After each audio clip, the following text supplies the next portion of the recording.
कि अगर आपकी पत्नी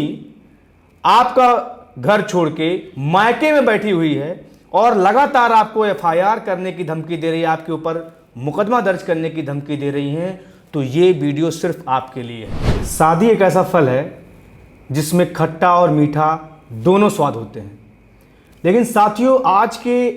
इस 21वीं सदी में जब आप देखते हैं तो हर रोज़ आपको अखबारों के माध्यम से, चैनलों के माध्यम से या सोशल मीडिया के माध्यम से ये जानकारी मिलती है कि किस तरीके से, किस स्तर पर पति और पत्नी के झगड़े इतने आम से हो गए हैं। न्यायालय पत्नियों के एफआईआर से, पतियों के एफआईआर से पटे पड़े हुए हैं। जी हाँ साथियों, आज इसी एक महत्वपूर्ण विषय को लेकर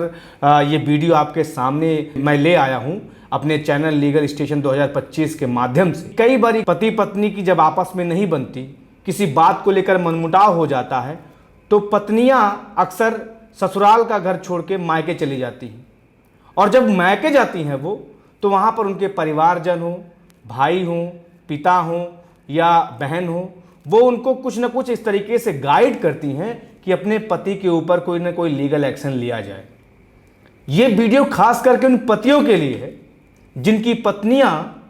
पिछले 2 महीने से, 6 महीने से, साल भर से उनसे रूठ के, उनसे झगड़ के मायके के अंदर बैठी हुई हैं और कुछ ना कुछ लगातार, चाहे फ़ोन के माध्यम से या किसी भी माध्यम से आपको जानकारी दे रही हैं, आपको धमका रही हैं कि कभी भी आपके ऊपर हम एफआईआर कर सकते हैं।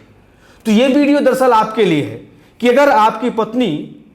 आपका घर छोड़ के मायके में बैठी हुई है और लगातार आपको एफआईआर करने की धमकी दे रही है, आपके ऊपर मुकदमा दर्ज करने की धमकी दे रही हैं, तो ये वीडियो सिर्फ आपके लिए है। आज मैं आपको एक ऐसी बात बताने जा रहा हूं जिससे आप तमाम ऐसी चीजें से बच सकते हैं, तमाम ऐसी जो कानूनी कार्रवाई पत्नी आपके ऊपर करने जा रही है उससे बच सकते हैं, उससे बहुत हद तक आपको रिलीफ भी मिल सकता है। जी हाँ साथियों, हिंदू मैरिज एक्ट 1955 के तहत सेक्शन 9 जो होता है, वो सेक्शन 9 जो एक विदाई दावा दायर किया जाता है खास करके फैमिली कोर्ट के अंदर,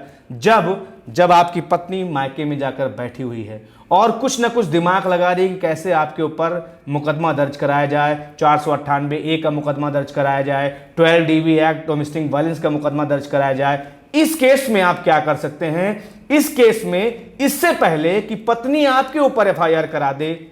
उसके पहले आप जाकर सेक्शन 9 हिंदू मैरिज एक्ट के तहत, मुस्लिम लॉ में भी अलग नियम है, क्रिश्चियन में भी है, लेकिन हिंदू मैरिज एक्ट के तहत सेक्शन 9 जो फाइल होता है वो एक तरीके से आपका पॉजिटिव इंटेंशन दिखाएगा कोर्ट को कि आप अपनी पत्नी को वापस घर लाना चाहते हैं। और इससे एक के साथ कई सारे फायदे होंगे। नंबर 1 कि अगर आपकी पत्नी उसके बाद कोई एफआईआर दर्ज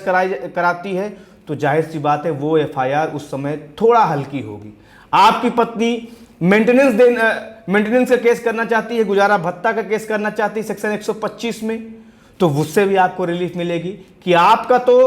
बोनाफाइडी नेचर है, आपका तो इंटेंशन क्लियर है कि आप अपनी पत्नी को लाना चाहते हैं, तो फिर किस बात का गुजारा भत्ता,